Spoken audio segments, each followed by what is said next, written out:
देश में फैले संक्रामक रोगों ने इंसानों के साथ अब जानवरों को भी जीना मुश्किल कर दिया है। पहले कोरोना वायरस ने लोगों को जीना मुश्किल कर दिया था, अब तो कई राज्यों में जानवरों के लिए लंबी स्कीम डिजीज वायरस काफी तेजी से फैल रही है। हालांकि शासन के निर्देश पर लगातार इसकी समीक्षा प्रदेश के सभी जिलों में की जा रही है कि यह वायरस जिले में दस्तक न देने पाए। इस बीमारी के बचाव के लिए क्या बोले सुल्तानपुर के जिला अधिकारी रमेश गुप्ता जी। प्रस्तुत है एक खास रिपोर्ट। सुरक्षित एवं संरक्षित करने के लिए प्रशासन के कई सारे प्रयास चल रहे हैं। इस समय एलएसडी रोग से रोकथाम के लिए किस तरह का प्रयास चल रहा है गोवंशों में रोकथाम के लिए?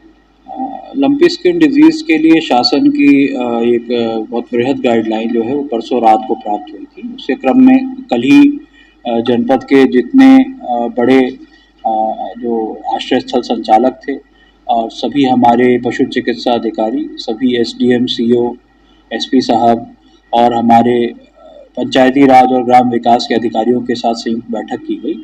इसमें कई तरह के गाइडलाइंस हैं। उसमें मुख्य रूप से यह है कि अब पशु हाट बाजार अग्रिम आदेशों तक बंद करने हैं, जिसके विषय में पुलिस अधिकारियों को अवगत करा दिया गया है, क्योंकि ये मुख्य तरह से रूप ये है कि संक्रमित पशुओं के दूसरे पशुओं के संपर्क में आने से होता है। उसी के साथ साथ पशुओं के परिवहन पे भी रोक लगाई गई है। इसके विषय में भी एनफोर्समेंट की कार्रवाई प्रारंभ कर दी गई है।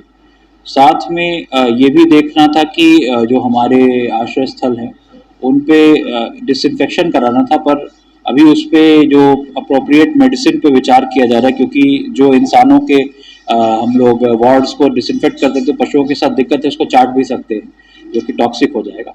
तो फिलहाल नीम आधारित जैसे गोबर के नीम के लोबान के एक मिश्रण को जला करके धुआं करने का भी फिलहाल वो किया गया है, और आगे भी इसमें जैसी गाइडलाइन है वो किया जाएगा।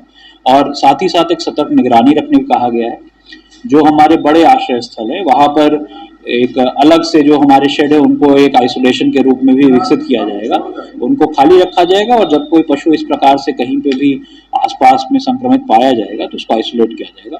वैसे कल जब बैठक में ये बात भी आई है कि बहुत घबराने की बात इसलिए नहीं है क्योंकि ये नया रोग नहीं है, पूर्व में भी आ चुका है जनपद में और हो चुका है, इसके कुछ बाउट्स हो चुके हैं, तो कुछ हद तक इम्यूनिटी भी हो सकती है और इसकी वैक्सीन भी डेवलप्ड है, तो मतलब बहुत ज़्यादा घबराने की भी ज़रूरत नहीं है, परंतु सारे प्रोटोकॉल्स फॉलो किए जा रहे हैं। वर्षा ऋतु में सर गोवंशों में संचारी रोग के फैलने की संभावना ज़्यादा रहती है, तो ग्रामांचल स्तर पर जो पशु चिकित्सालय हैं उनमें किस तरह से तैयार किया गया है कि वो संचारी रोग नहीं, इसी प्रकार से उनके संचारी रोग के रोकथाम के लिए जितने तरह के हमारे मेडिसिन हैं और प्रोफिलैक्टिक्स हैं उनको सभी को आश्रय स्थलों पर भिजवा देने के लिए निर्देश कल दिए गए हैं, क्योंकि हो सकता है वो हमारे डिप्टी सीवीओज के पास रह जाए। तो कल यही कहा गया कि सबको वो आश्रय स्थल पर प्रयोग के लिए भेज दिए जाए।